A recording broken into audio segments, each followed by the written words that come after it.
Rulluisutrenn kujutab endast kõiki elemente, mida rulluisutamise juures meil tänaval vaja võib minna, et alates sõiduasendist ja siis lõpetades pidurdamisega, et kõik, mis sinna vahele jääb, siis kuidas õieti tõugata, kuidas liigelda, kuidas pidama saada, kuidas uiske hooldada. See trenn on mõeldud kõigile inimestele, et aastatega me oleme teinud siin, nüüd läheb juba 3. aasta, et ma julgen pakkuda seda, et 70% inimestest on täiesti algajad, et kõigile julgelt võtke oma uisud kapist välja või kui te plaanite neid soetada, siis võtke nad kaasa ja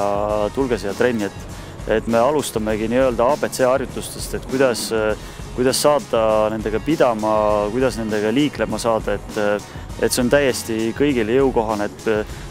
et pigem ongi,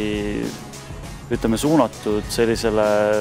täitsa tavalisele algajale inimesele, harrastajale, et võistlussporti me siin ei tee.